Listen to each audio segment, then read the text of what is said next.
Right, so you are in the town of Brinshunder, the largest of the 10 towns. It's the closest thing you're going to find to a city. And here is the town. It's got quite a vivid pub, and it's where you've taken to drink because it's the lively adventurers bar, if you will. You've met up because the 20 gold pieces you were paid to escort the caravan up here has finally run dry, so you've just left with what starting money you'd managed to scrimp and save. And you've met up for a good old-fashioned drink, and in Yeon local pub, which I believe is called the North Look. Let me just double check that for you, which is just next to the North Gate, conveniently. So you know what this place needs? This place needs a weather fox. Indeed. All of the 10 towns now sacrifice to the goddess Oro, who can be seen flying overhead most nights on some kind of giant bird, casting a spell into the heavens, which brings on the cold. The only time you get any kind of light is between 10 in the morning and 2 in the afternoon when you get twilight. After that, you get the Aurora Borealis above the air until midnight, and then from midnight till 2 o'clock is dark. So it's pretty much bloody dark all of the time, and cold and a bit wet. So sounds like. Yeah. To appease the bitch queen, who has apparently gone crazy and decided to freeze everybody to death, the towns have started offering us sacrifices. Now, several towns are offering a lottery in which they require everybody to sign up, and a stone is drawn from a large cauldron, and they are sacrificed by banishment without cold weather clothing. Brinshanda is among those. You mean not Russian? You mean we're going to have to sign up to get... nope, not South African. We're going to have to sign up to go on the list to be eaten, be thrown out in the cold? Yeah. The other towns either sacrifice warmth or food, depending on the town that you go to. There are several types. If you sacrifice warmth, then all of the whale oil burners are turned off for the night, and you have to survive by huddling together with just body heat to keep you warm. And the others put food out on large trellises, which is always gone by the morning. Now the problem is, because it's been 2 years and the place has been sealed off, food is running short, wood is running very short, and the only kind of lamps and warmth you can get is from the whale oil. Quick question. Yes. Are any of these sacrifices actually causing it to get better? No. Now, what happened was, when it was initially proposed, there was a minor religion called the Children of Oral. They have ended up being the ones that run the lottery. It's kind of like Richard Branson in that respect, with the human sacrifice and what have you. I'm sorry, I've got a mental image. Me too. The main speaker that you've heard of, maybe even seen through a crowd when they were drawing names, is Mr. Lake, and he's one of those speakers that you would find in the town centre of Sunderland, you know, where they stand next to the chalkboard and shout out the wonders of the Lord. He's like, the Lady of Ice, she is wondrous, she's not killing us, she's taking us all to a wintry wonderland where it's wonderful all of the time and everybody has plenty of food. That's Mr. Lake. Yeah, he doesn't believe in vaccines either, does he? No, he does not. So yes, it has just been the midwinter, and there has been a sacrifice drawn and cast out into the cold, and you've gathered together in the pub, the North. It's most frequented by mercenaries adventurers. It's the rowdiest and most dangerous place to stay in Brinshanda. At the same time, the taproom is the best spotted 10 towns to get leads on profitable ventures, along with the latest news and rumours. All right, boys. You've been in here a few times. You've getting to know the inn's proprietor. He's a retired sellsword named Scramsax, a human. He's often spends time talking to you while he stands and does the clean glasses behind the bar. Mounted on a plaque above the hearth in the common room is a battle-scarred knucklehead trout named Old Bitey. And every time, you know those fish that sing and flap? Yeah. Well, apparently somebody thought it was hilarious, some wizard one day, and he'll occasionally burst into song, and he's well known for shouting insults at the customers as they come walking in to the common room. Got it, fun. So, right, I'll head over to the bar, pick up 4 ales, and... oh, Scramshacks, what's going on, mate? Oh, God, I've gone South African. Tracy, I wanted to do German. Right. So you meet together in the pub and you have a drink and you're contemplating where you're going to go from here as things are not getting better as far as you can tell, and your money is starting to run low. Old Bitey just bursts into a song. There is a place I like to go, farther up the river's flow. Where it is, I do not know. It must be under all that snow. Mostly by now, the customers ignore it. And as you wave over for Scrimshacks, he comes over, you order another round, he says, I'm sorry, lads, we've had a bit of a problem. The good meat delivery, it's a 10-day late. We're having to limit to one per customer. What? He says, there's nothing I can do. I've had no deliveries for a 10-day. And the customers don't half get through them in here. Where do you get the deliveries from? Goodmead. It's the next town over, along the east way. So maybe popped over there and had a word, it might be worth something for us. He says, well, and the barmaid is just writing on a chalkboard, drinks one per customer owner, and she hangs it up on the behind the bar, and there's just a raucous roar. People start roaring and throwing things. They respect his prowess enough to not smash glasses or whatever, but the place is getting rowdy. There's his old adventure longsword is strung up behind the bar, and he says, "No, that's not my fault. If any years want to sort it out outside, I could get the old, I get me tools if you like." To which the bar somewhat quiets down. Like Byrne was saying, I'm ditching the accent. I just can't do it. Like Byrne was saying, we could have a wander over to Goodmead and see if we can find your shipment. He says that would be very helpful. I don't know how long I can keep battering these lot down before it gets completely out of hand. And on the subject of remuneration? He says, I could probably stretch to about 20 gold if you were to return with the shipment that's overly late. How long? 20 gold, and you don't charge us for the tap room for 10 days. He says, bollocks, I can say how much Ace you can drink. No, sleeping, mate, not drinking, right. Obviously. He says, well, I'll tell you what, and at that point, the door bursts open. Snow busts into the room. Lots of people start cursing and swearing, shut that fucking door. And three dwarves stagger into the room, crusted in snow from head to foot. They stagger in, and the third one, like with some difficulty, slams the door shut and looks nervously around. They start stamping, and the snow starts dropping on the floor off them. And everybody's shouting that they've let the bloody heat out. I'll shout there's no fucking heat to let out. Right. In the meantime, while you've been here, have a free room. I like them. In Lonelywood, beware the dreaded white moose. It attacks loggers and trappers on sight, and the town's best hunters can't seem to catch or kill the beast. They could probably use some help. Where the hell's Lonelywood? The dwarf brushes the snow off his beard, and he says, Straight to the north, Andy. Ah, yes. Barkeep. Barkeep. They've got that look of they've been travelling across the open plains. We were told by the North Gate guards that this is where those caravan guards hang out. My ears. I'll look at this shit and go, what did you do? What did I do that I got caught? Nothing. Anybody else do something really stupid that you didn't mention? So Scrimshack sort of like his eyes flick towards you, but doesn't like as if to say, do you want us to say anything, but doesn't commit to knowing you. I'll stand up and wave my hand at the chairs and say, "Come, my friends, this is us. Take a seat." Right. So they stamp over, and he says, "Can we have three of your finest honey meads, please, barkeep?" And he goes, "You can have halves because we're on rations." The second dwarf splutters a half.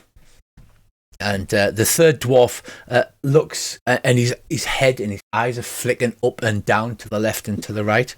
And he holds onto his like parka, sort of like tightly, to the point where his knuckles are white. He says, "Thank God, I'm Hruna. This is my brother Crocs, and this is and he points. This is Stone. Stone, stop that!" And he's going, but it's looking. And he's going, "There's nothing there, man. It was a bird." He's going, "No, I saw it." And he's going, "Stone, shut up." He says, please ignore my brother Stone. He's a bit touched by the cold. Oh, I should be doing a Welsh accent for Dole, shouldn't I? He's a bit touched by the cold, he is, boyo. Oh, there's lovely. Oh, that's lovely, he is. Stone leans into Corrux, and he's like, "Oh, Corrux, what if it's watching?" And Corrux is going, "Shh, shut up, man." And Runa goes, I'm in a bit of a bind, I am, boys. And I was hoping I could employ you for a bit of a journey, a bit of an adventure, as it were." Well, we are looking for work, although we have just been offered quite a good job. But, we're willing to listen, isn't that right, lads? Aye. He says, I heard you were the brave fellas around these parts. Yeah, the last one's coming from down the south. That's us. Runa, his voice is raspy, and you can see at the end of his fingers a tobacco stain. And he pulls out an old pipe and packs it in. Staring more closely at Corrux, it looks like he's had a touch of frostbite as part of his nose is missing. And Stone stands behind Corrux and continues to sort of look around nervously as if he's expected to be stabbed at any time. He says, "Now, we're the survivors of a group of dwarves tasked with driving a sled of iron ingots to Bryn Shander. A Yeti surprised us and killed a member of our group. The rest of us fled as the Yeti tore. Who buck limb from limb. Now we need someone to go back and get the sled for us. As payment, I can offer you a gemstone and the friendship of dwarves in Icewind Dale. It'll also be a boon in these harsh times." I'll say in Dwarven, what kind of a gemstone? He says, "Oh, for God's sake, I know. It's in the parcel somewhere." "A bloodstone, a value at 50 gold pieces. Opaque dark grey with red flecks in. To be beautiful it is." Whereabouts did you get attacked? He says, "Well, we there's a clan of Battlehammer dwarves up at Dwarven Valley, and we pick up pig iron ingots from the Battlehammers, and we bring them by sled back to Bryn Shander because our cousin owns black iron blades. He's gone. The hammer is a good lad, and we bring him the iron for him to make his weapons and things of the trade." Right, but whereabouts were you when the attack took place? He says, "We were halfway between here and Dwarven Valley. It's in a straight line. You cannot miss it as long as you didn't get lost. As long as you're able to walk in a straight line. And I hearing you got one of them ranger types with you." That'd be me. He says, my good halfling fella. He says, "All you got to do, walk in a straight line between Bryn Shander and Dwarven Valley." So, Says, like, be that about sort of way. Be about a day out, maybe less. Oh, So we're going to need tents then. Well, you've got normal tents and more normal camping gear on your characters anyway. Well, there's two good things. If we do this, we're not in time to get sacrificed. We'll have some more money, and you never know what we'll find. Because at the minute, the longer we're in town, the more likely is someone's going to throw us out the gate with only our keks on. I'd like to see them try. Yeah, Ish don't wear no keks. I know. Also, I need 3 palm-sized river rocks. You need to travel over to Targos to find a river. Everything's frozen for miles around. You know when they do the draw, what do they pull out the draw bag? They've got a big cauldron, and in the cauldron are small round stones with your name scratched into them. Right, so we need a load of small round stones with these children of Ariel. With their names on them. That's a really good idea, Davey. Oh, that's a point. Can I have had them scratch someone else's name on instead of mine? Well, you have to register your name. Do you have a formal adventuring party name? Oh, we need an adventuring party name. This is difficult. Yeah, let's not worry about that yet. Brass monkeys. Stone says, Don't forget to warn him. Don't forget. And he's like, for Christ's sake, it's not there, man. It was a seagull. What is he so frightened of? He says, I'm sorry. He's like I said, he's touched in the head. He's got a terrible fear of white dragons.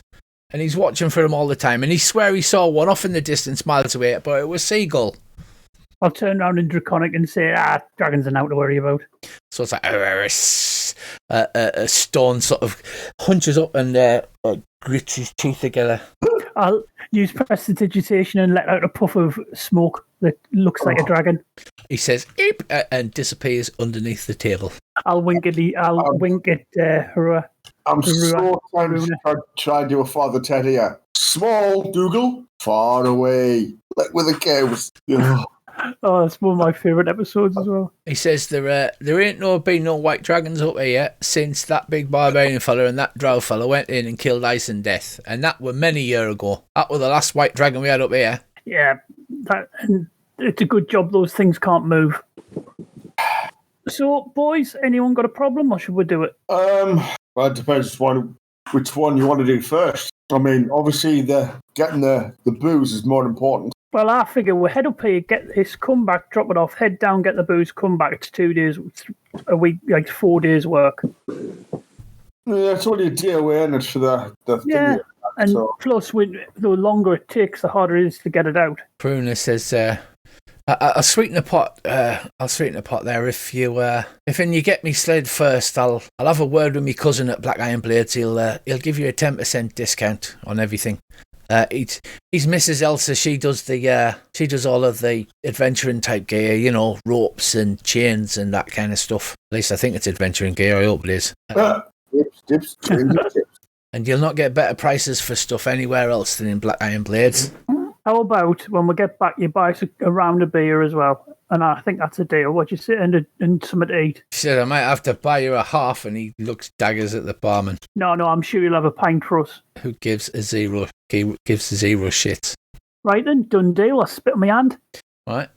It's not a traditional grating up here, as it tends to freeze, but you're inside, and so the dwarf spits on his slightly grimy, tobacco-stained hands. Right. Okay then, boys. When I'll turn around to Colin and go, okay then, brother, when's the best time to go? Generally about 8 o'clock, and then you would be 8 o'clock, and then you would get walking in 2 hours of darkness, but then you would get like a full 10 till 2 worth of twilight, which is about the best you can imagine. Right. When 8 o'clock tomorrow, yeah? Mm-hmm. I'll nurse my last half of my ale for as long as possible, and then I'll actually go over and have a word with Scrimshanks. We've got a quick job on. We should be there and back in a day, and then we're heading to Goodmead for you, all right? Spot on, he says. That's what I like to hear. If you can bring in the delivery, I'll give you the first pint myself. So I like to hear. Anything else we need to do, lads? I don't think so. The North Gate, obviously, being on the trade route that leads off to Targos, and the East Gate that leads along the Eastway, they have a variety of places you can stay overnight. So you would generally just tell me what sort of level you want prepared to pay for. Cheap. Can I have the tap room floor in here? Make a persuasion check.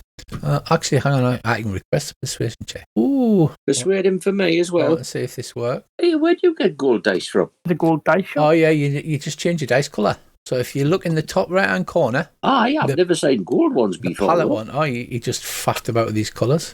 If everyone can change their dice colour to a different colour, would be great, because it also shows your arrows on the map. A 15. He says, well, generally, I'm not keen on doing it, but just this once, since you keep helping us out, I'll let you do that, yeah. Right, lads, I've got somewhere to sleep tonight. I'll help when he closes up. I'll help him tidy the tables and put stuff away, and I'll generally be a good sort. Right, okay. I just look over and go, I'm sleeping with a barmaid in her room. She doesn't know yet. Just make sure it's not his daughter. Again. Aye, God forbid. Right, so it gets to chucky out time. You basically help tidy up, freshen the straw on the floor. Well, not straw, they won't have straw. But sweep the floor as best as you possibly can. And then just before you're ready to bed down, the door flies open, and in comes a young elven woman, and she says, I just heard a noise in the back alley. It sounded like, I don't know, something horrible. Oh, elves. I likes elves. I'll grab my weapon and head outside. Insight, is she telling the truth? Roll it into the dice tower. Sorry, I'll roll it back into the dice tower. Yeah. So we're using the dice that tower wasn't for in- things like perception checks and anything else I'll ask for, so that you don't know the outcome, and I will describe to you based on the rolls. I'll look her up and down. Does she look serious, or she's just trying to get us out of the way? Right. Right. Judging by the fact that she is sweating after just coming in from the cold and the panic look on her face, you estimate that she's probably telling the truth. There's a horrible beastie in the back alley. What kind of a beastie? I don't know. I just heard a horrible cracking noise and a nom nom noise, and then I ran for it. I'll grab us Warhammer and shield. Are you coming, lads? Yep. I'll turn around to her and say, "Sit there, don't move," and I'll close the doors. We'll leave. I will load my crossbow as I'm talking to her. Right, so you run out into the freezing cold night. What a bunch of heroes. Jeesh. Right, so I better have some tokens, hadn't I? That'd be good. So, pushing open into the freezing cold night. You've been in the warm all night and it makes you soft, so you gasp slightly as you step out. She looks afraid and points up to the north and then makes the sort of round the corner gesture. Yep. I will pull my face mask over my mouth, my black silk face mask. Okay. And as you can see, up to the north and to the left is the back alley from which you have been told there's a horrible monster. Can I get a roll with advantage? Because I I've will. been in many a back alley in my youth. I will stealth up to there and look around the corner. Do you want us to drop that in the dice tower? Yes, stealth I do, yes, please. Right, so you creep across the street, but you can't see anything around the corner. What about the rest of you? I'll walk up slowly. I'll wave them forward. Right. Dave, I am. in your dark vision... Oh, I forgot to lighten off. I wonder if the lighting works. Yeah. Ready? Right. Looks. Oh, we've got dark vision and stuff. This is the shit, man. Except Andy and Brizzy, who have no vision. Right, so Dave, as you peer around the corner, you see what appears to be a dead person lying on the floor. I Holding his... thought hobbiters could see in the dark. No, hobbitses don't get to see in the dark. Bugger, says Andy. Holding his arm up and then chewing noisily on his finger is a hunched over, bluish skinned humanoid that seems to be eating his fingers. Ew. It hasn't noticed you as it's crouched on its haunches and is busily chewing upon this gentleman's So is that the left or the right? Actually, hang on. There you go. Right, Dave, so you should be able to see said beastie. Able player view. Who can see it and who can't? I can't see it. shit. Can't see a thing. Oh, you may need to light a torch then. If you equip a torch out of your backpack, this is the clever bit, you will see it lights up. Hang on, I need to tidy those maps up a bit. So go into your inventory and equip a torch. There, Aisha. Try to find it. Bingo! Not the bundle of torches, the torch. There you go. And Andy should have light. There should be light. I can see his light. This is the shit, dude. I used this map before the patch went in, so I'm not sure I've got things enabled properly on it. So I'm hoping it's all working as I'm doing this on the fly. Can you see his light flickering and things? Yeah, I can see the circle of light. Not exactly flickering, but it's there. Right. I can now say shit. Yes. It also means you'll only be able to equip one short sword. Right, so you see this figure, Dave. Do you just stride mainly forward? The others can't see it yet because they're off angle. I'll stride forward. Right. Crunching This way, lads. through the snow, you stamp ahead. I'm going to roll a perception check, beast, although it does seem quite distracting. Right, so Dave has strode around the corner. What about the rest of you? I will move up to there. You stride around the corner and see the beast. Does it look like Davey's gone after something, or he's just... No, Oh yeah, he's girded his loins and everything. Ooh, okay, then. Oh, that lighting's so good.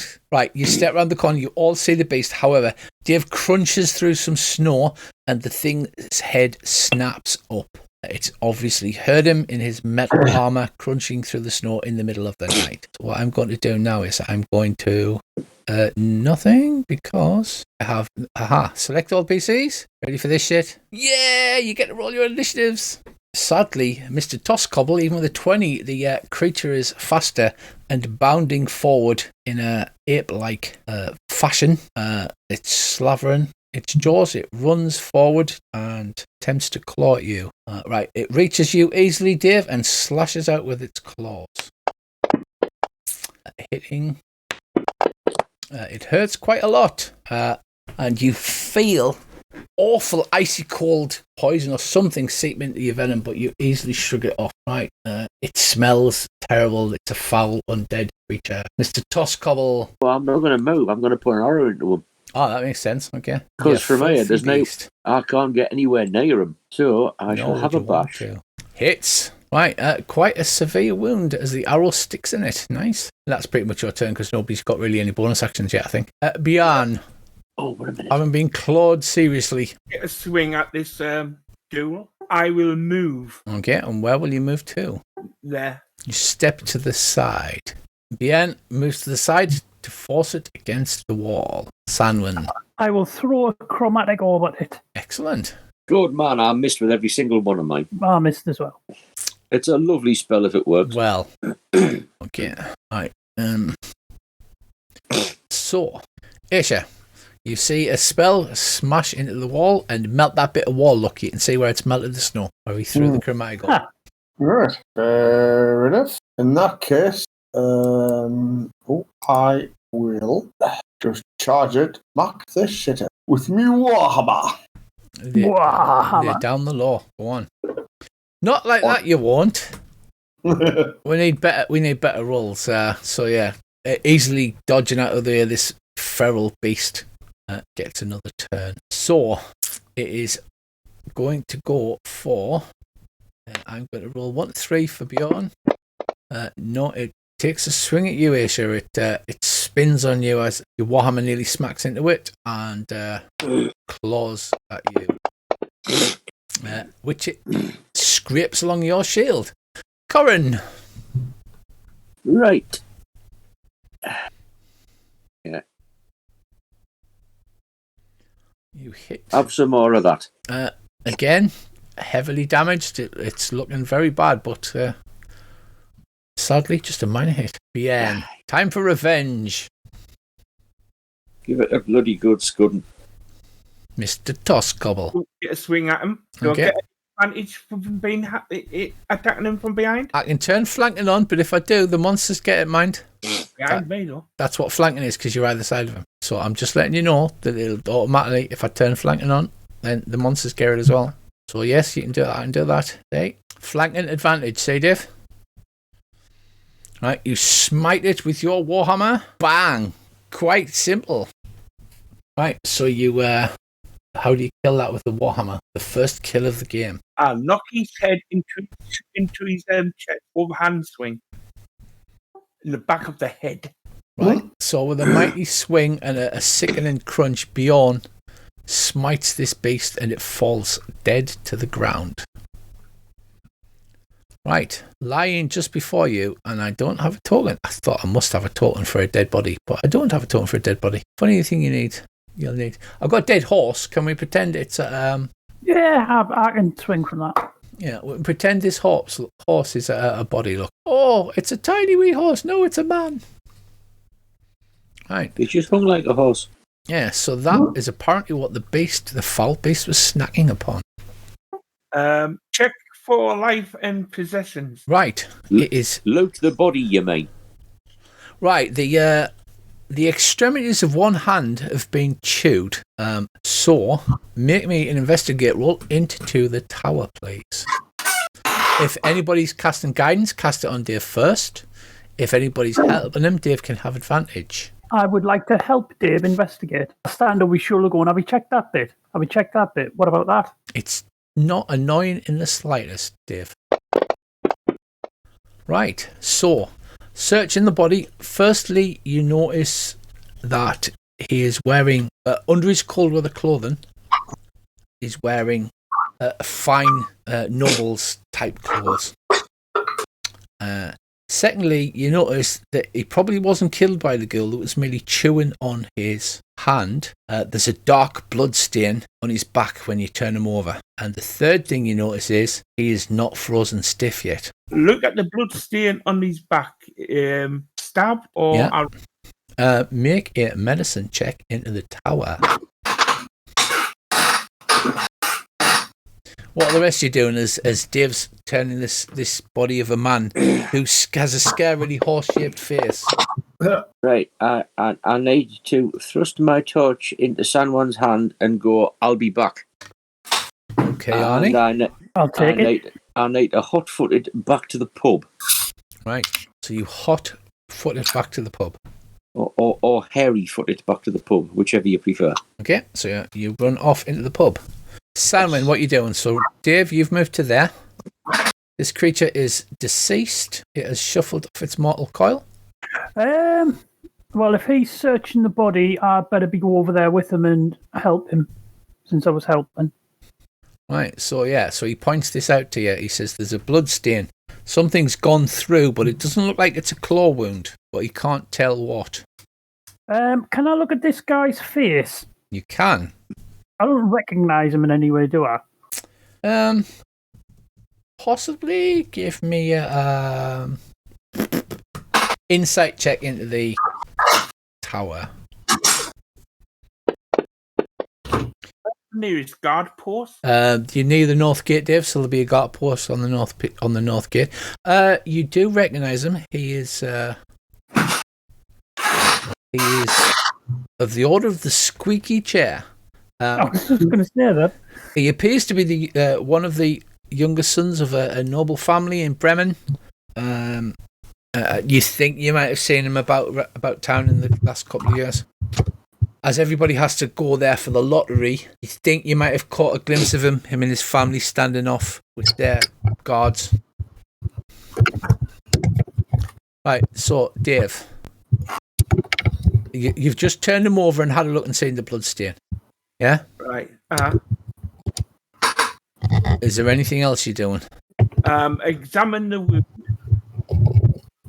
Okay, you examine the wound. Sandman, are you doing anything? And Aisha, are you doing anything? While Andy has run off to the pub. I am going to search his pockets and check him for anything valuable. I'm literally going to pat the bitch down. Ooh, I'm an urchin. nice. Make an investigate check with advantage. Into the thing or just... Yeah, into the tower. Right, he strangely doesn't seem to have any coins on him. And in fact, it seems he has nothing on him whatsoever. But feeling around, you actually feel a small solid lump in the hem of his clothing. I'll pick it out with me dagger, right. Or I'll just do prestidigitation. You pick it out, and it's one of the small round stones that they use in the lottery, and it has the name Loran on it. And then when you remember, you're like, yeah, this is Loran. That's the boy of one of the nobles. So this is this guy's name? Yes, but it's his lottery stone that he seems to be carrying, or at least a very good facsimile. Dave, give me a medicine check into the tower, please. Better, right. So there's something. The wound was a clean strike. It looks like maybe by a piercing weapon, a spear or a dagger or something, but there seems to be something embedded at the bottom of the wound. You're not sure. And the blood is all behind him, sort of here. Do you want us to draw it out? Draw what out? The object that's behind it. The blood. No, you said there was something dug in the wound. Oh yeah, there's something in the wound, but Dave can't make it out from his limited medicine. I'll lean down next to the wound and tap my finger 3 times and cast prestidigitation, draw the small object to me. Right. It slides with the blood is congealed and frozen because it's outside, and it's a small triangle. It looks for all the world to be the tip of a dagger, but you hold it up to the light, and it looks like it could be made of ice. And it's only maybe 2 centimeters worth. It looks like the tip of a dagger or something's broken off in the wound.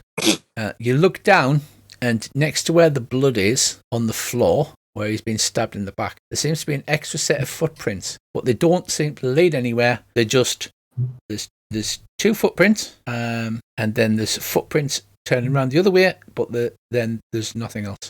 Look up. You don't see anything upwards. Look like someone could have climbed the side of the building. Investigate. Make an perception or investigate check, whichever you prefer. Right, Andy. While they are doing their Sherlock Holmes bit, Yep. What you run into the pub? Yep, shouting, "Where's that fucking elf?" Right, she's cowering inside the door. Right. Well, the first thing I want to look to see if she's carrying any obvious weapons. Yeah, give us a perception check. No, then where are we? Hang on. No, she appears to be carrying no obvious weapons, not even the usual dagger. Right. She's wrapped up in cold weather clothing, and she does appear to have some kind of makeup on. Right. Where were you going when you found that body? Well, I didn't find the body. I was walking down from the Northgate guard post from the north, and I heard a noise, and I looked into the alley, and then saw a horrible beast, and then ran for help. Right. I'm very sorry, my dear, but in order to hang on. In order to establish your innocence, I'm going to have to search you. Oh, I like elves. In a most creepy way. Yes. She says, "Why?" Well, I think you should make a persuasion check.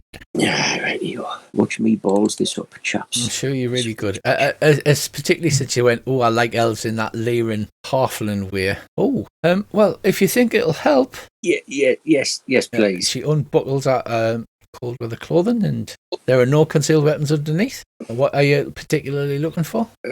Looking for concealed weapons, and I need to ask her why she was coming from the guard post. She looks down at the floor and she says, "My sweetheart is a guard and he's on night shift, and I took him some food. I'm not supposed to, but it's late and there's never any trouble in this part of town, this close to the guard post. So I thought it would be all right." And you do see she is under her cold weather clothing, rather, I don't know, pleasantly dressed. Not exactly evocatively, but pleasantly. Right. I'll ask her to stay where she is for just a moment, and I shall make my way across to the bar and have a quiet word with our lovely, friendly barkeep. Then ask him if he could do us a favour, like in hushed tones, so she doesn't hear me. I'll stand her a drink because she's obviously had a nasty shock. If he could make sure that she stays here till the rest of the lads come back, Right? because we might need to question her because she appears to be the only person who saw anything of interest. Yeah, not a problem. So, champion, Mr. Tosscobble, not a problem. please call me Corin. Please call me Corin. Right. I'll be back. And I fly back out the door and up the street back to where the lads are. Right. So you run up the street and back to where the lads are. Make an insight check. Do you fill Corin in with the information? Yes, I'll fill him in with everything. You have just finished pulling out the shard. Oh, you're quite insightful. Right. So they point out the footprints that are behind where the body had fallen. Apparently slain by one clean blow through the back. And the footprints look to be quite a large man's footprint. But there's there's 2 footprints cleanly in the snow, right in front of where the body is, and then a couple of footprints where they've obviously turned round.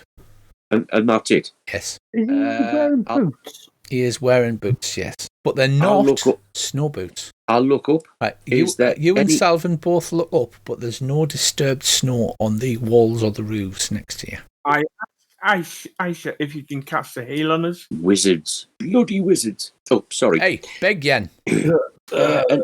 And while we're on, I've got that elvish lass at the pub, in case you need to question her. She claims she was bringing food to her sweetheart, who's a guard on night duty at the North better go and get a guard. A couple of us better go and get guards while a couple of us stay in the pub, then, eh? Aye, sounds like a plan. Yeah, I'll be in the pub. So, like I said, basically, have you finished searching the corpse?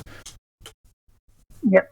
The footprints are basically there's a pair of I wonder if I've got footprints picked. That would be awesome, wouldn't it? Is the ghoul type thingy wearing boots or shoes, or is it just like feet? No, He's it's not. naked. You It's can see his just bare goonies. feet. So there's basically a pair of footprints here, and then there's a pair of footprints facing straight down the back alley that way. Can I go for the gods?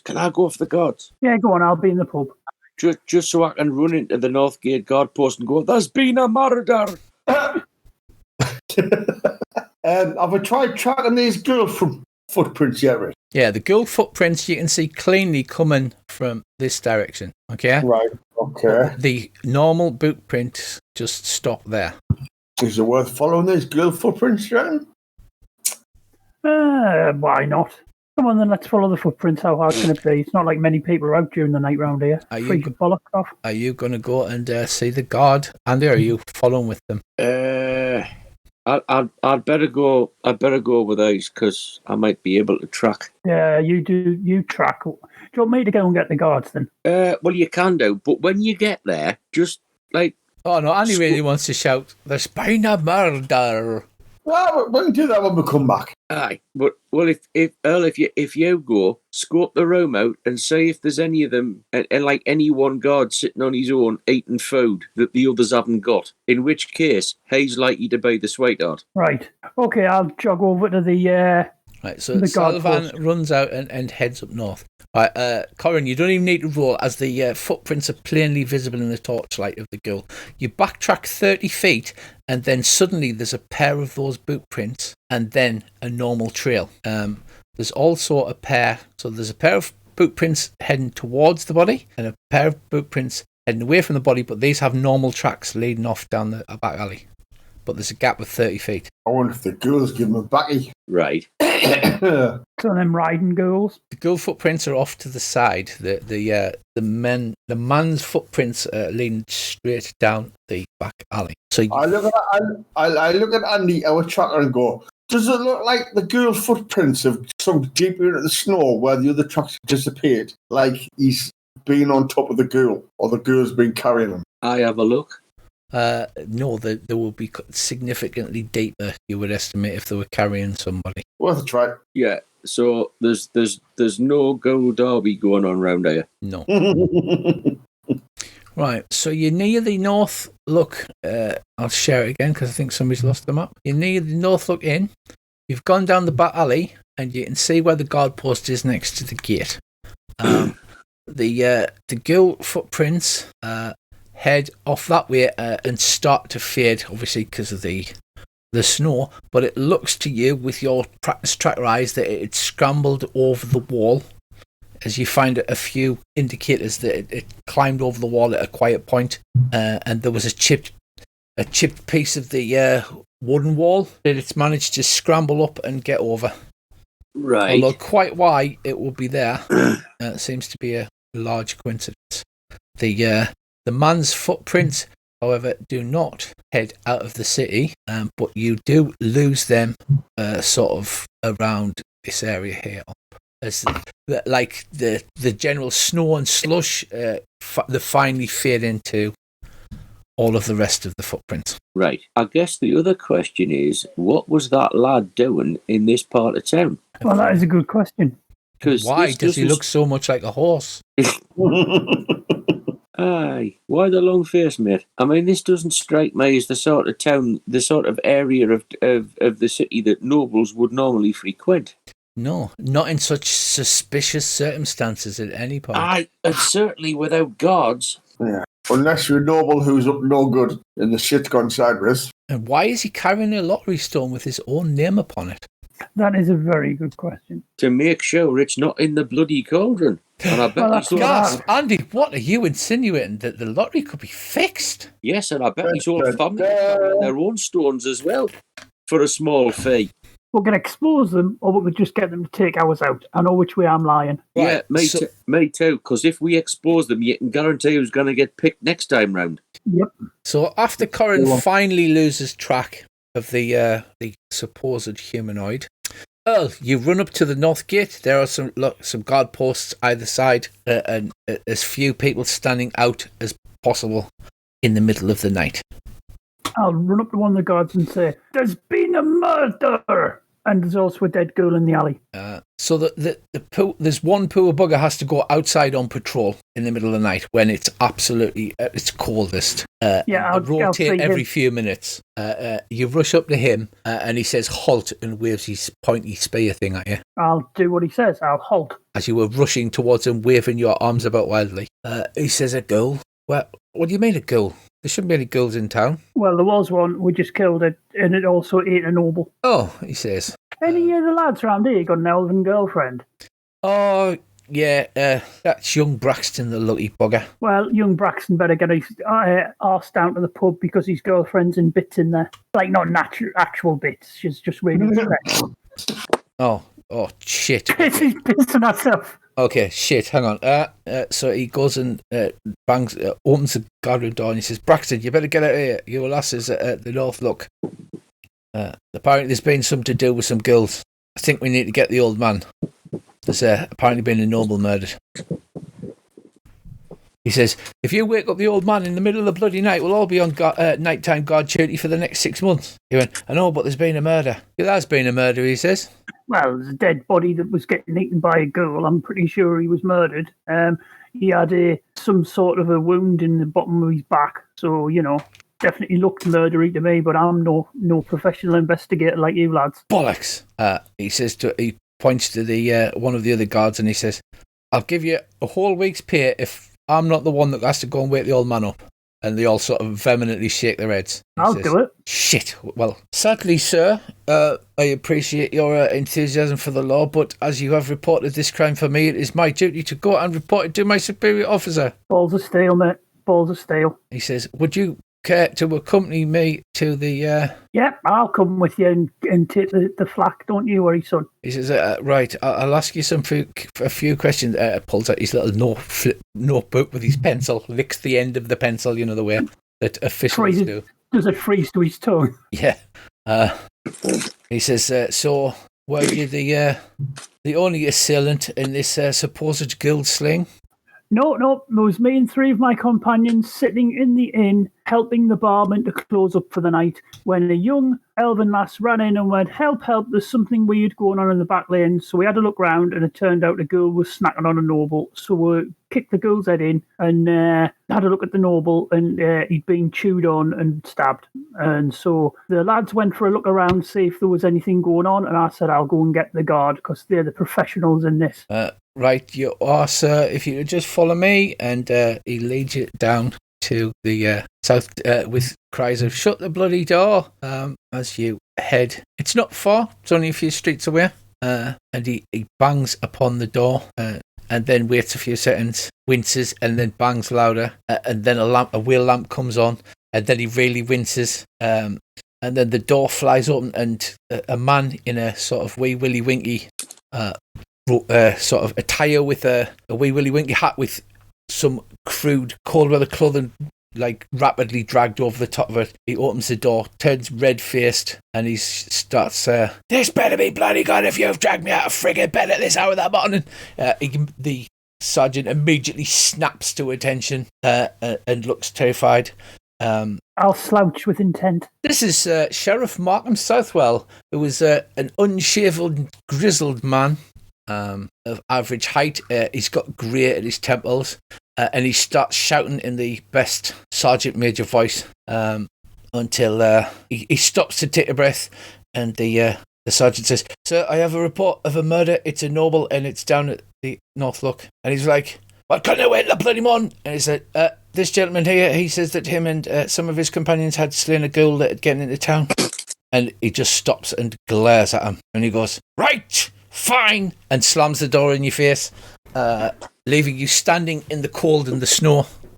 There's lots of banging and cursing comes from inside. Then the door flies open. You can see that he's pulled his cold weather clothing on over his pajamas because they kind of stick out the top of his boots. And his wee willy winky hat, at the last minute he remembers he's got it on, he pulls it off and throws it in the corner. And he's like, "Right, come on then, to the North Look." And he says, I'll lead the way. "And you are?"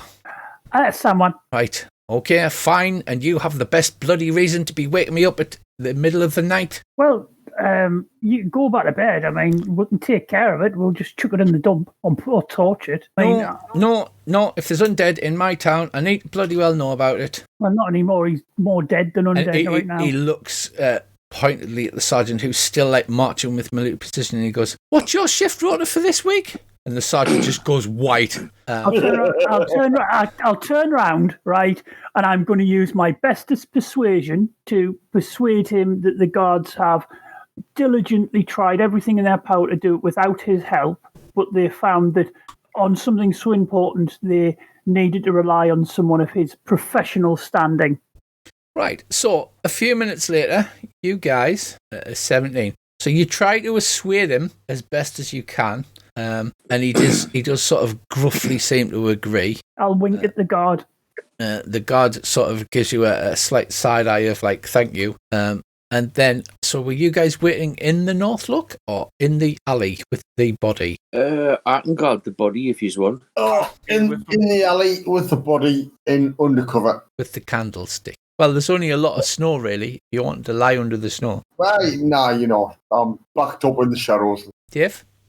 Yeah, I'm there, in the alley. Right, so, a few minutes later, you've been waiting for maybe 20 minutes when Earl and this guardsman who's marching at precision stomps up with this hastily dressed, grizzled sheriff. And he looks down at the body and he goes, "Well, shit." And he looks at the girl and he goes, "Well, that is bloody great." He says, "Not only do we have to contend with Frost Maiden, and now we've got the undead sneaking over our unbreachable walls." He says, "I tell you what, I can't wait till the pub opens tomorrow, so at least the one thing I can get in my bloody life is a drink." I'll turn around and go, they're down to 1 pint a day per person. He slowly spins on one heel and goes, "I beg your pardon." It's not my fault. We've got a quick job to do, then we're going to go and find where the beer is. But unfortunately, things keep dying. His forehead, and he's like, "Jesus Christ. Right, okay, fine. Right, what can you tell me has gone on here? I can see there's a dead girl." A frightened young elven lady ran into the pub. She went, "Help, there's something in the back lane." We went out and had a look. There's a girl having a... She's running around shaking her hands in the air doing a frightened elf impression. There's a TikTok waiting to happen. That is definitely... We could make a fortune. Tracy play act what happens in roleplay. There was a girl having a finger buffet. Yeah, a girl having a finger buffet. So, like, the lads blew the girl up, well, killed them to death. And then we had a look and we found that the noble had been his fingers chewed on, but the girl didn't kill him. He'd been stabbed in the back. I had a quick look at what stabbed him, and I'll pull out this piece of ice I'll pick up a piece of ice off the floor and go, "That was in the bottom of the wound." He gingerly takes it off you and goes, "Jesus Christ, what the hell is that?" It's ice. It's not just normal ice. It's blue for a start. Right, okay, so he's murdered. He looks down at the footprints and he says, "Right, the assailant obviously came up behind him unheard, but there's no footprints of the assailant leaving. He was wearing..." I step forward. Oh, I didn't see you there under that torch. People often don't. Toscobble, current Toscobble, at your service. Mr. Toscobble. Yeah. Dun, I'll go dun dun dun dun dun dun. I point out to him that the boat tracks that like we found and how far they go. Right, so somehow this mysterious assailant managed to travel 30 feet without leaving any footprints and then murder some bloke in what looks like one precise hit. Usually how it goes. The assailant may be able to fly, although I don't know why he would just only fly for a certain amount. He's obviously skilled and deadly with that weapon. Right. But he's broke it. Have you discovered anything else? Well, what are your feelings on the lottery? He says it's a bloody disgrace, but it's the only thing that apparently stopping the ice lady from killing us all in our sleep. And well, the town council have said it's okay, so I guess I have to enforce the law. I don't get to choose which laws I enforce. Some people do, though, don't they? Well, I would imagine so, yes. I'll say because this was in the stone in the hem of his cloak, and I'll drop the stone in his hand, but I'll do it in such a way that the rest of his men can't see it. He looks and his jaw drops and he goes, "Jesus Christ, the only reason that the lottery works is it's voluntary and it's equal to all. If you stop it being not available to everybody, then there will be a fucking riot. Right, he says, right, Sergeant, grab this man's body. We need to get him to the guard post so we can have a good look at him inside. I suggest you might want to lose that, because if they're trying to cover that up, you'll be next. He says, right, would you care to accompany me to the guard post so we can examine the body in greater detail? Warm. And he said, Sergeant, get some men and stick that girl in the midden. I'll turn around and say, Lucy, is the guardhouse warm? Yes. Where you're coming? I bet it's bloody warmer than regulations here. Watch. So you follow him to the guardhouse. The guard outside blanches and immediately slaps to a salute. He gives him a steely glare and then kicks open the guardroom door. The heat washes out and he goes, right, you sad bunch of shit. What the fuck is going on? How much wheel oil are you burning? Do you not know we are on fucking rations? And this tirade lasts for a good 10 minutes while all of the men are scrambling about trying to put uniforms on and hide packs of cards and things like that. He goes, right, I want the back room cleared. Now get the fucking out. Whole lot of you, get your clothes on and fuck off and do a full perimeter run all the way around the town. Kicks all of the guards out, apart from the ones man in the towers. And then the sergeant, who is blanched white again, like it's way warmer than it should be in here, and they drag the body in and drop it. And he goes, Sergeant, you wait outside. And it probably doesn't help that I'm standing in front of the stove, rubbing me hands and basking in the reflected glow. Yeah. Yeah, well, all of us are like standing glued to the stove, just burning slowly. It's lovely in here. Yes, and somebody's been using a week's worth of fucking real oil ration in here tonight. Well, this stops now. The old man's in bed, is he? So he walks in. There's a table that's got a conveniently sized table that's got a load of pots and pans and things. He just sweeps it all onto the floor in a big thingy and gets the sergeant to dump the body onto the table. Right, he says. Yes, it's Lauren, Lorin, minor noble family in Bryn Shander. Vehement supporters of the lottery, if I remember correctly, have contact with Father Lake, Mr. Lake, the so-called mouth of Oral in these parts. Well, he's the oral. You know, the frozen bitch, the one that's freezing us all to death in our sleep. Yeah, but oral. Yes. Very amusing, Mr. Toscobble, very amusing. So he spends some time examining the body, but he doesn't find any new evidence. Do you want to do anything to the body yourselves? I will help him. Right, you can see that although he's a copper effectively, and the boss, he is efficient and he seems to know what he's doing as he searches the body and searches the belongings. And he says, my respect to have seems to have searched this person for unwanted coin purses, how much that? Sadly, he didn't have one. Genuinely. I'll turn around and go, genuinely.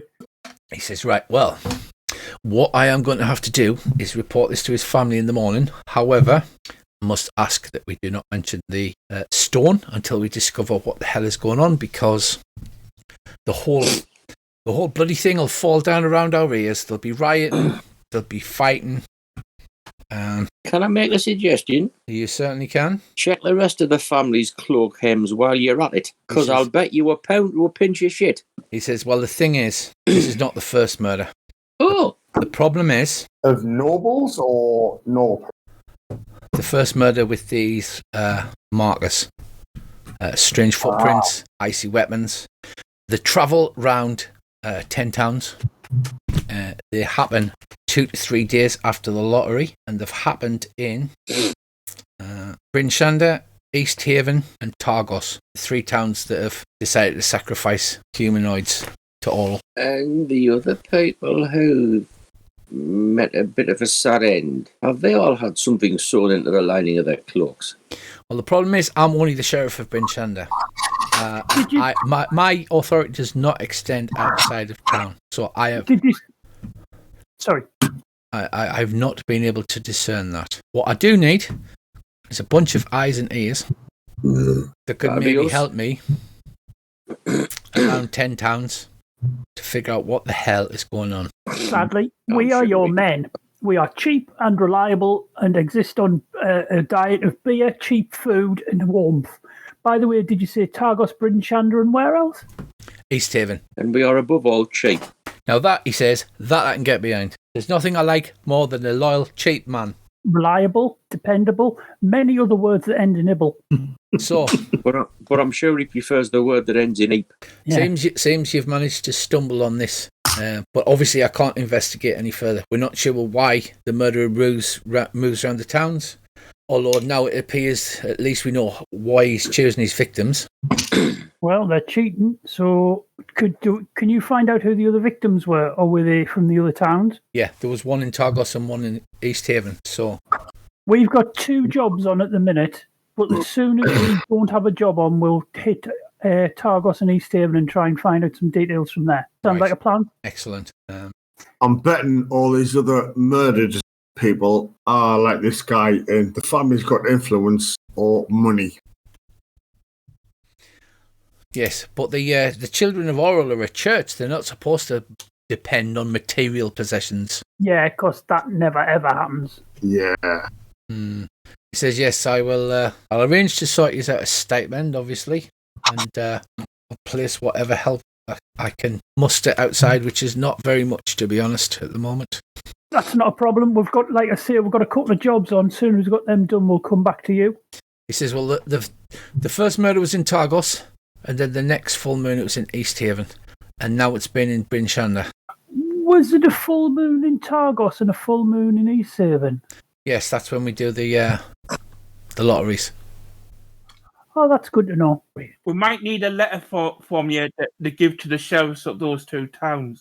He says, now, that is a bit of a problem, you see, because although the 10 towns are actually the towns that are 10 and are supposed to work together, each individual town seems to be doing its very best to survive this on its own. So a letter would not mean much in a way. So we just poke about. So yeah, I would ask that you do not go around telling people that you're working for Sheriff Southwell, and just keep your eyes and ears about you. Unless we get frostbite and they drop off. He says that the body's not frozen through though, So it must have just happened. it must have been within a couple of hours.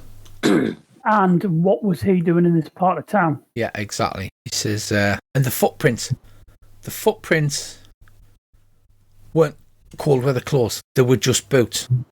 So someone who doesn't feel a cold. He says, your big friend there, he doesn't feel the cold, but he still has to wrap up. Think we need more clues. How big were the footprints, Rich?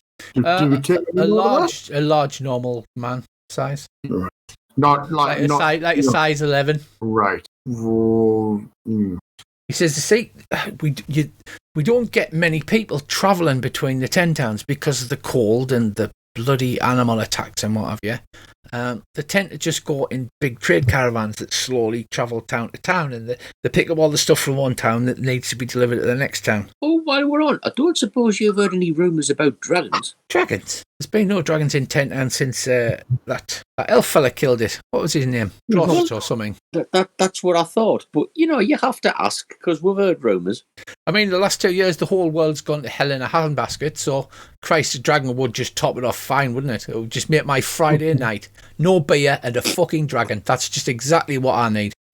Well, He says, I tell you what, one of these lazy bastards here, and he starts raking through, like, the lockers, starts hoying people's, like, uniform parts and stuff like that. And he goes, aha! And he's pulled out, like, a bottle of whiskey, and there's maybe, like, a shot left in the bottom.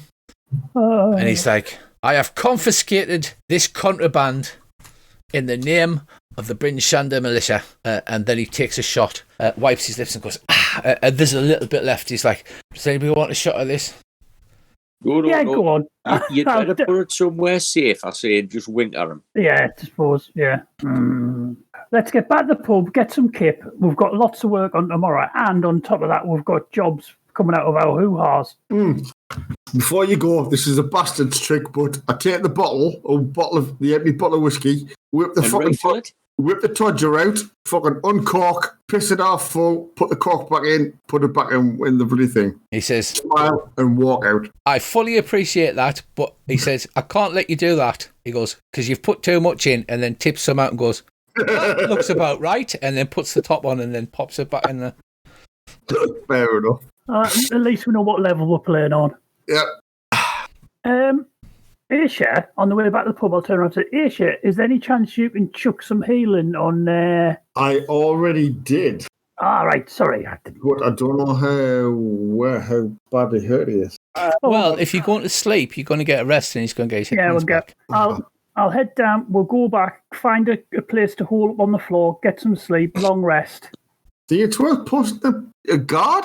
Nah. I mean, they'd have to smash the door down. That'd probably wake us up. Yeah, the North looks like known as the adventurers pub, so it's not usual that somebody would kick the door down, as they would tend to just generally get stabbed and shot. Okay, yeah, I'll just stop. Right, so you arrive back at the North Look, and the elf girl is still there, and the soldier, the guardsman, has turned up and is comforting her in the corner. I'll turn around and go, mate, your boss is real angry. He goes, "Oh Christ, the old man hasn't come out, has he?" Yep, he is literally fuming. You might want to be busy on duty. Aye, he says, "I'll get you home, and then I'll get you home, and then I'll go back on duty and keep my head down." Right, so you are finished with the girl, and him and the soldier shuffles out. The girl body has been dragged off. I'll tell some Scrum Shanks what happened as I'm preparing my bed on the floor. Okay. He said, "Do you tell him everything? Do you tell him about the stone?" No, not telling anybody about the stone. I'll cuddle me pet rock tonight. Okay, right. Well, you sleep well. I'll give you all a long rest. Woohoo! No, thank you. I like those. You have a long rest and wake up refreshed in the morning. Are you heading straight out, or are you doing anything else? Let's head straight out. We'll just if I'm there's getting any, dressed. we'll get some breakfast. I'm sure he's got some porridge. We can buy. Pretty much. Sadly, the most things that people get to eat are dried fish. They've got a little bit of like plain porridge, things like that, but it's generally just dried fish.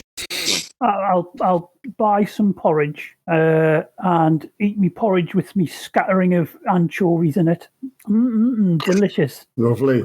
It's just like it was in Kalamashan, without the grapes, the lamb, all of the little vegetables, the glass of wine on the side. Oh, Basically everything decent. the dancing girls. Oh, the girls. It'll be fine. We're doing fine. It's an in and out. We'll pick up some sled. We'll drag it back. We'll get paid. We'll head down, get the booze, get paid, go and find out what's going on, get paid. We'll be rich and we'll be able to afford trousers. Who put the 5 mile thingy up? Me.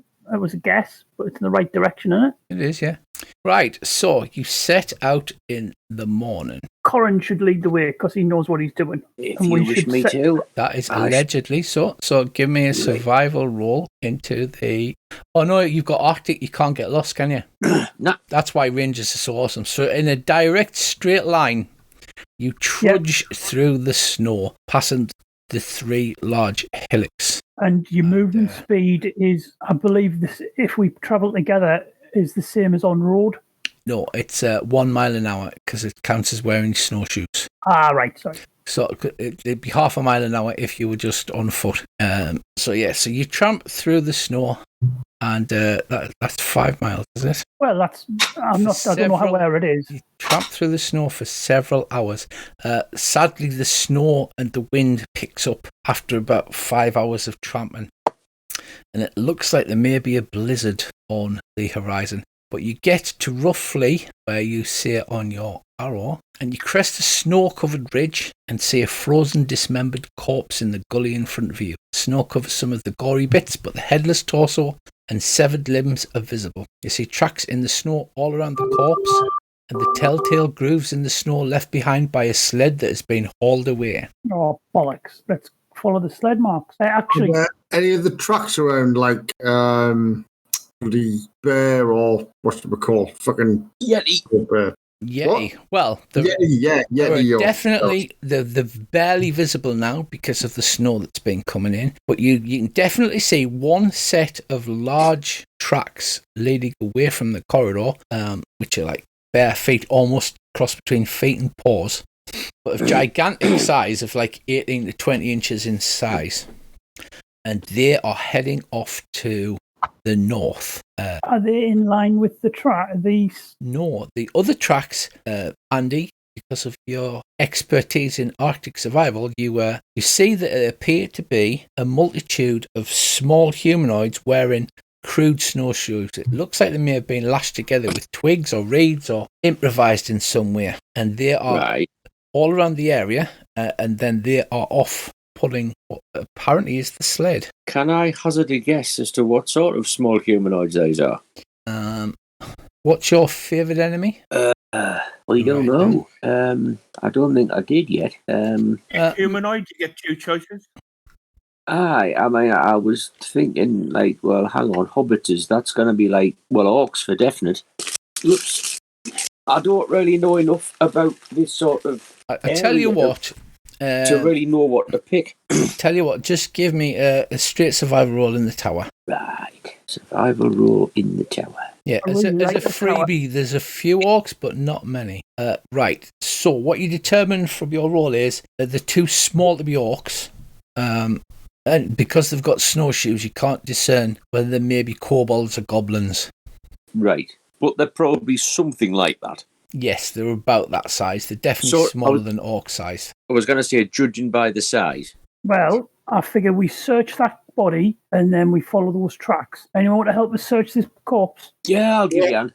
Actually, do you want me to help someone else who can actually search? Because I'm terrible at it. Right, the remains of the poor, what appears to be a dwarf, judging by his statue, is missing his arms and most of his internal organs, and his head.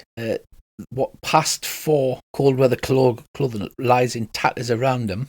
But judging by the fact that there's these little snow-footed prints around, they look like they have possibly looted anything that he might have been carrying. You do notice that the Yeti tracks are deeper, Andy, but they must be older because the amount of snow that's settled in them is more than there are on the little snowshoe tracks, which would fade a lot quicker due to the weight distribution. Right, but would I be right in thinking that the Yeti killed him, and then in the meantime, after he died and before we got here, these little things with the snowshoes came along and pinched the sled?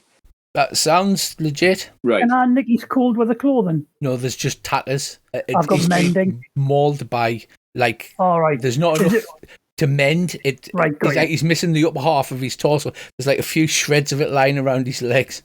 Is the Yeti track heavier going than coming? Yeah. Andy says it's impossible to tell. If he was carrying a large load, he would be able to tell, but it doesn't look like he's carrying anything particularly heavy. And the Like sled tracks lead away to the north. Like he wasn't carrying a big bag of pig iron. Yes, Like that way, Rich. that's northwest. So he said northwest. The Yetis are heading sort of north. The sled tracks lead to the northeast, that way, towards Dwarven Valley. Let's go.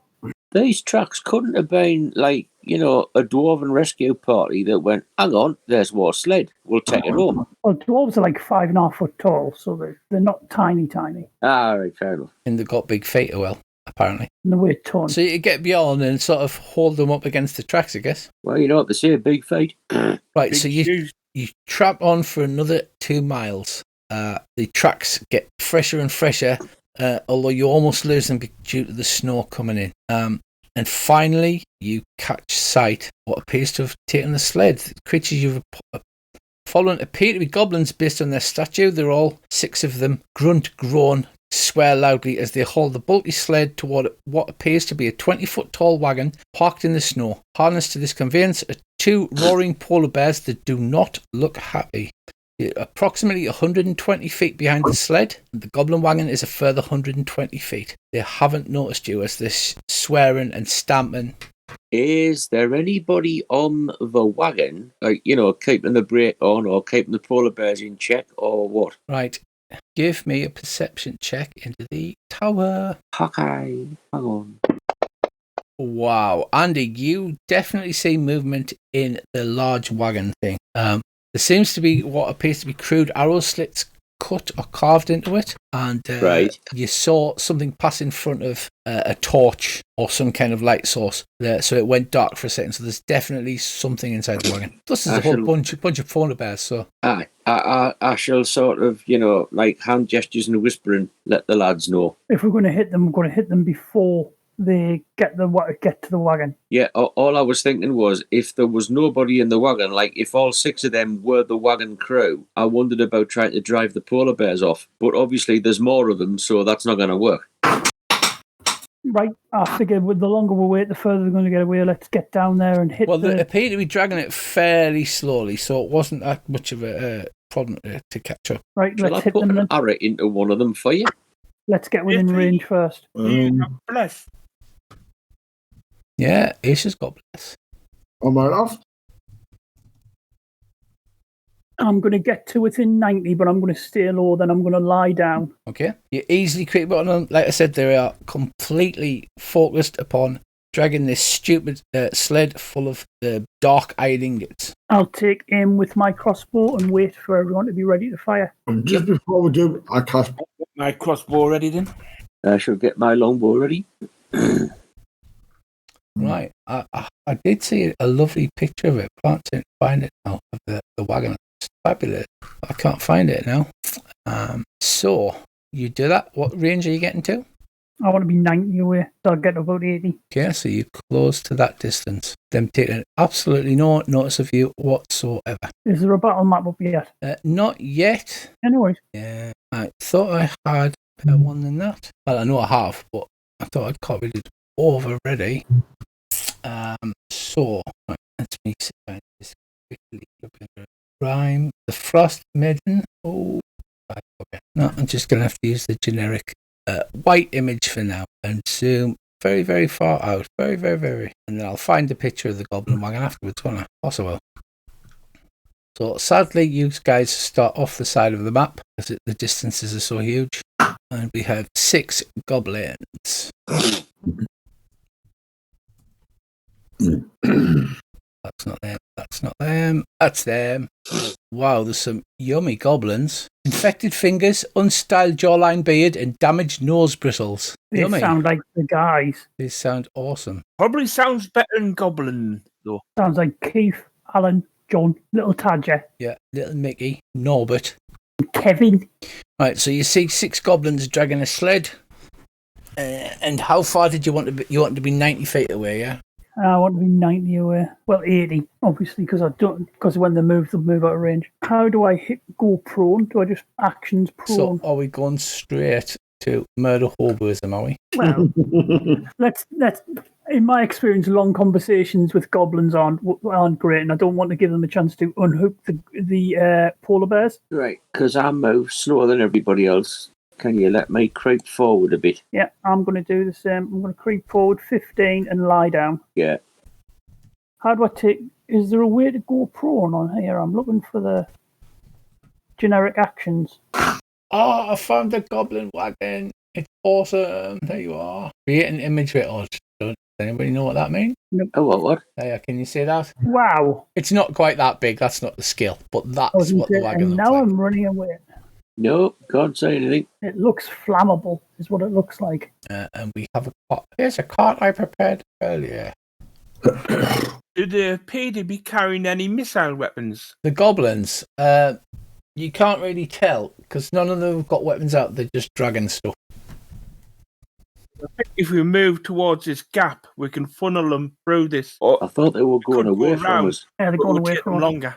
They are going away from you. They need to get another 120 feet, the poor little buggers, from... Yeah, they need to get another 120 feet or so to get to the wagon. This wagon is just too effing big. And it also won't rotate anymore. Why will you not rotate? You will that way. Aha, there we go. A wagon hauled by 6 swearing poor goblins. So, you get to this position. Yeah, you're lying down prone. Yeah, Well, what do? Do you open fire? Do you attempt approach? I'm going to open fire. I'm going to wait. I'm going to assume the rest of the boys are in position. Will you? Pick a goblin. Picked one. Me too. I've got unstyled jawline beard. I don't know how I've got. Wait a minute. I appear to have damaged nose bristles.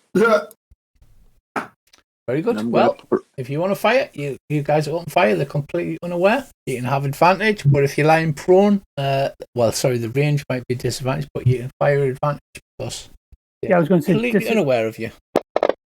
I'll put it in the dice tower. Sorry. Oh, I'll do. It's Did I hit Rich? No, you didn't hit. You hit. Me, I think. Whoever's got the blue. Yeah, Bjorn got a critical. crossbow. Critical. Right, with a squeal, the crossbow bolt thruds into the goblin. You miss, Sanwin. Yeah. Corin, are you shooting? Yep, I am. Not. Get You advantage on just that. rolled a d20 there. Yeah, sorry, I don't know, just mind went blank. I do not know why. Right, give us a second. Sorry, I'm just being stupid. You need to shoot your longbow. Tell you what. Aye, that's it. Right, damage nose bristles takes an arrow in the back. He does indeed. He does indeed, and he goes down, screams, and falls forward dead into the ground. Blood soaking into the snow. Right. I look at Sanwan and go, got the fucker. Got the little later. Oh, great. Look at me. They are. Yeah, but you got to re-roll a 1. Corin Toscobble, re-roll a 1 because you're a hobbit. It's a hobbit. Yeah, that's it. Oh, wow. Goblin takes a second, sees his friend scream arrows and crossbow bolts, and just goes, and starts shouting and runs like a bugger towards the wagon. And in fact, he will dash. As long as he leaves that sled behind, he can dash anywhere he wants. Right, so yeah, he dashes, runs for it. Next up, we have Creature 1, who limps forward, bleeding. They all seem happy to run away. I think we should maybe let them. I really don't have a problem with them running away. Nope. If I'm honest. He runs to there. Infected fingers. He should have kept them out of the sticky jar, shouldn't he? Sanwin. I will stand up, move 15, and shoot with shoot. But I'll have disadvantage because it's at longer than minimum range, isn't it? It should do it automatically. It's a hit. Long range disadvantage, drop 19. Right, you shoot him in the side, and he grasps and goes, "Arr!" Nose bristles, dead. Oh, nose bristles. Corin. Right, hang on. I am going to move a bit first. I'll do. And then, let's see, how's this? I'll do. Right, let's see if I can remember how to do this. I've only played this for ages, haven't I? Oh, great. I say those combat rolls coming in great, kicking in great. Yeah. Oh, yeah. Sails off into the snow. Aisha.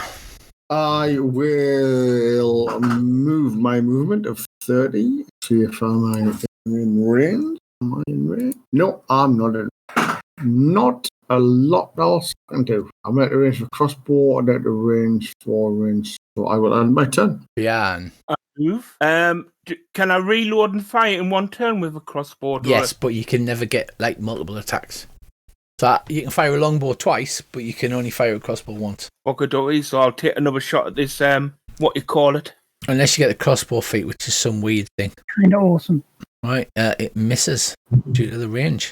Creatures are running so fast. They start shouting and waving their arms. They remind you a little bit of Jawas, actually. They're not attacking, they are just rushing. Apparently trying to get to the safety of the wagon full of something and polar bears. Bet your fingers again. Wait for me! Wait for me! Sanwin. I'll try taking a shot at that one. I'll run forward and take a shot. That is some shot if you manage that one. Wow. Right, he goes down. Poor creature. His jawline bead will never be staled as he falls dead with the crossbow bolt buried in him. Corin. Right, I shall move first. Mm-hmm. Hang on, and that one, that's me. I just need to move them up a bit. And we'll have a pot shot. We'll have a pot shot at him. Nice. Hang on. Wow. Number 3 goes down. Did you say I can shout twice with this? Not yet, but you can at high levels. Ah, right. But once you get multi-attack, you can. Right. He goes down. Screams as an arrow buries itself. Aisha. Jolly good. I will move my movement again. Apparently nothing so fast as a terrified goblin. Terrified goblin on the end of Aisha's boot. I went to range again, At no? least there's not one of those called Goblin 1. Bian, you've already moved. Range. Misses at long range. Unlucky. Yeah. The rapidly think goblins start waving their arms and shouting and reach the wagon, and it climbs aboard. There's some shouting and some whipping noises and you see the reins from inside there. It looks like a mini fortress on wheels that start to fire up as these clamber on board. They now have partial cover. Sandwin. I will rush around the edge of the wagon and behind those things and take cover. Are you dashing? Because that's 45. Yeah. Okay, you take cover. Corin. Right, I shall take cover behind the wagon. Hang on a minute. Let me move this map. Can I say anything goblinoid to shout at? I do believe I can. Hang on. Let's just risk a really wild shot just for a giggle.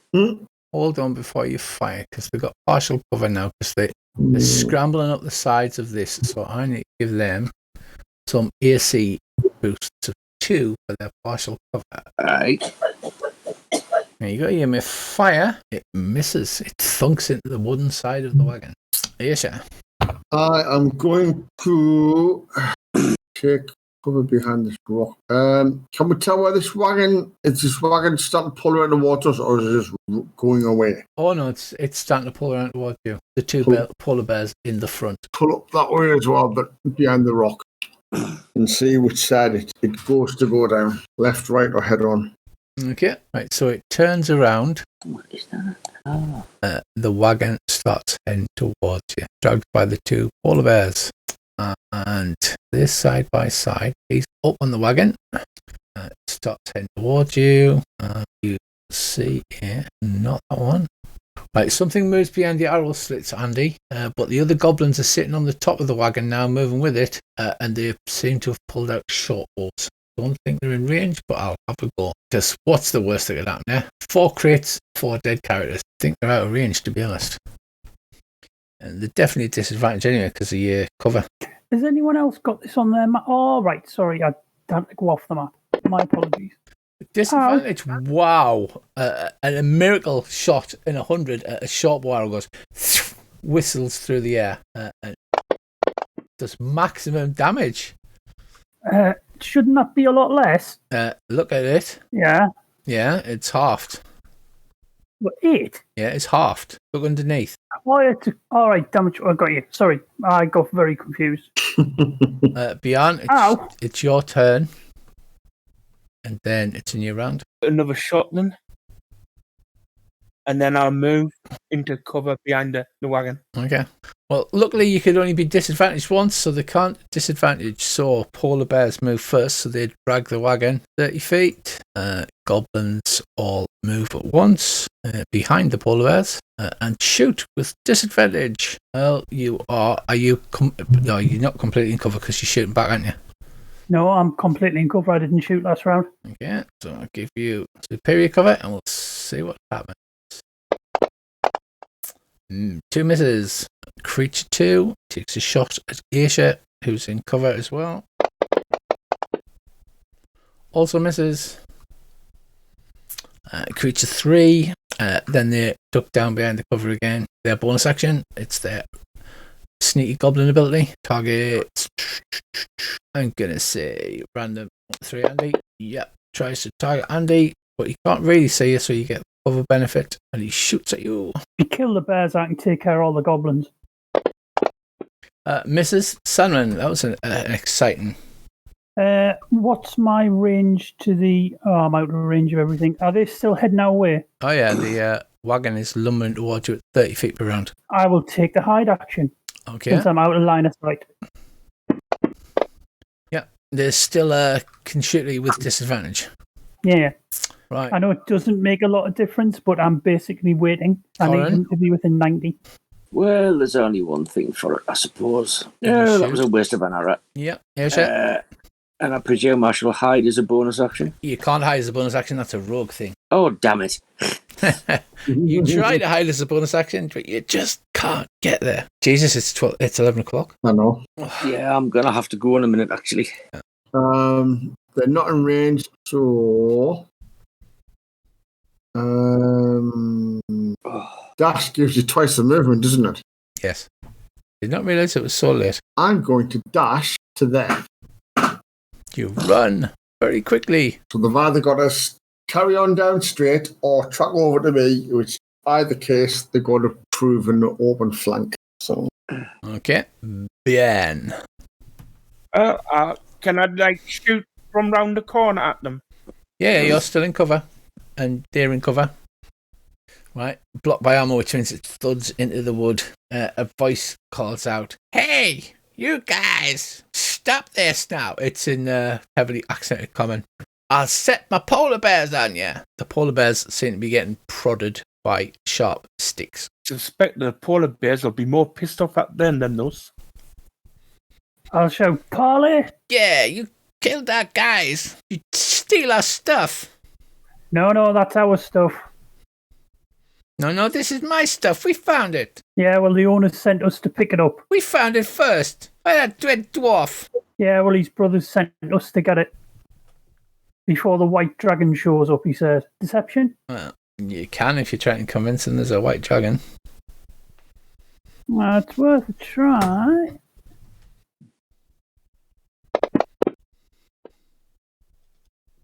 She says, that white dragon ain't been round here in ages. Hey, dwarf seem convinced. You see, however, several of the goblins sort of start chattering and stuff amongst themselves. She's like, "You guys shut up." She says, "I tell you what, I'll make you a deal, okay? We don't want the stupid metals anyway. We want some crunchins and munchins. The guy, the boss, he sends us out. We find the crunchins and munchins and we take them back to base. You give us some of that and we let you have the stupid irons." I can chuck in 5 rations if everyone chucks in the same. Yeah. I look at it all and go, I know why there's 2,000 pounds of crunching munching.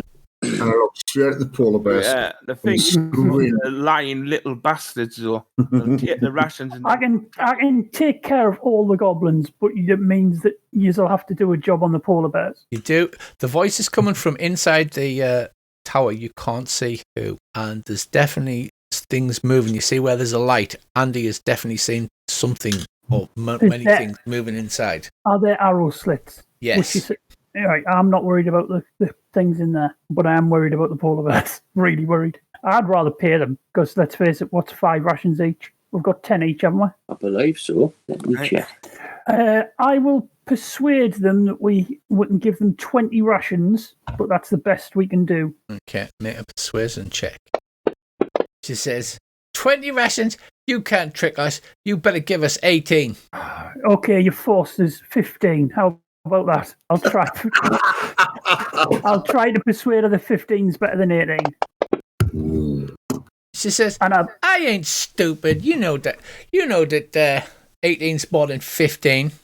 I'll give you 15 and I'll bless you with my magic. Oh, we don't want no magic. No, the boss, he say, it's a buy. You don't want no magic on you. I'll bless your polar bears with it. No, them polar bears, they'll take your hands clean off. You just don't want to mess with them. So 18 rations, yeah? 18 rations, and don't you try to shortchange it, because, we can count to 6, so at least 2 of us should be able to count to 18.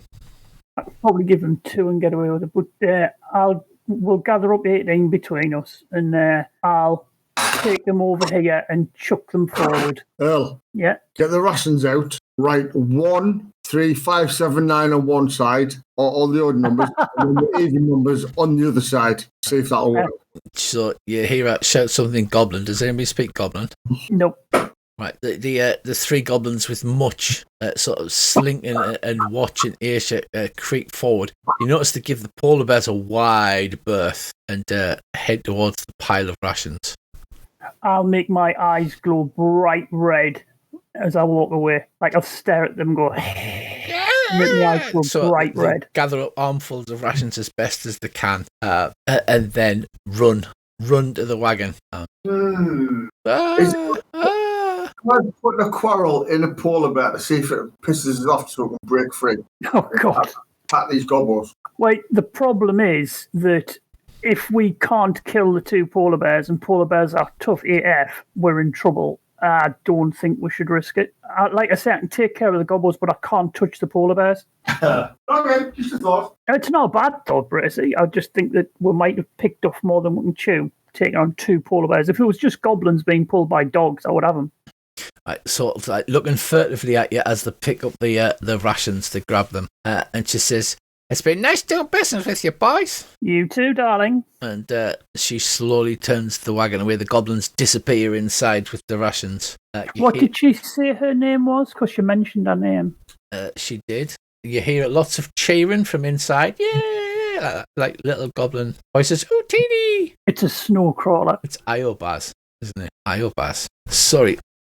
So Izobai. The snow crawler slowly crawls away at 30 feet per round, leaving you the sled full of pig iron. Right, let's turn around and start hauling it back. Right. Yep. So, with much huffing and puffing, you are 8 miles out. So you can either camp overnight or you can force march it. Well, Bryn Shander Corin's the to there is 6 miles. So you've travelled 6 miles. You can travel 2 miles back without force march. I think we should travel 2 miles back and then make a really good camp. Yeah, that sounds like a plan. Well, if this is a sledge, we can take the wheels off and set fire to them. So this is where you can get to there As long as we before. don't get eaten by yetis in the night, I'm happy.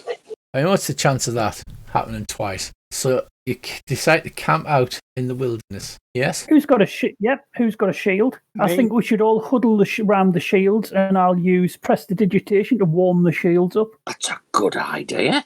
Right, so yeah. So got your cold weather clothing equipped. You want to equip your huddles? Yep. Can we equip our torches as well? Yes, but you use them, remember? You want to use them. You bundle the torches, that's fine. You can buy more, but you will have to pay for them. How do you equip a huddle again? It's just equip it like it's a piece of equipment. And how would you do that? You go to the inventory screen, Yeah. and then you just click on it. A little bag. And then Oh, right, I'm turns an into a idiot. There shirt. you go. It's a Got you. pretendy. We'll all huddle together around. I can cast 3 warmths that last an hour each, but of course that means I won't get a long rest. So I'll cast 3 right at the start, and then we'll be warm at the start. Then it'll cool off. All right, so roll me. Put the tents up as well. Yeah, but you haven't got insulated tents, so we just. Yeah. This is 15. Yeah. Yes, yeah. Mm-hmm. Need a roll from you. We are. 28. Yeah. So, Bien, sadly, the cold nips at your bones during the night, and you gain a level of exhaustion. Oh shit! That will take 24 hours. Either you have to pass a warmth check in a nice warm tent by 5 or more to get rid of it, or spend 24 hours in town, basically in an inn, having a nice warm bath. In the morning, I can cast warmth on 3 items of his clothing, so I can warm his chest, his balls, and his hat. But at least that's something. Yeah. So you spend the night. You're not ambushed because it's level 1. I'm going to be kind of. You're not ambushed and murdered in the night. But you wake up and Bjorn is shivering and there's icicles in his beard. But Oh, has Bjorn got a Fine, cloak? Because if you cast warm on his cloak, he could wrap himself in it. Yeah, I can do that. but you do get a long rest, and it's only a quick 4 miles to Bryn Shander. Let's head there. Can I? How do I heal from a little while I'm having a long rest, Rich? It should do it automatically. It should automatically put you full hit. I believe it did. Yay! It did. Right, so you hike the 4 miles, Bjorn shivering, but with his dwarven stoicism, he doesn't mention it. I'm cold, but I don't like to talk about it. And you reach Bryn Shander without further issue, and that's where we'll finish. You level up, you get some rewards, Yay! and you've managed to return the sled to Bryn Shander without dying See, a aren't we horrible death. brilliant? Champion. And only 1 level of exhaustion. Nice. See, we're good. And I made loads of notes. You did.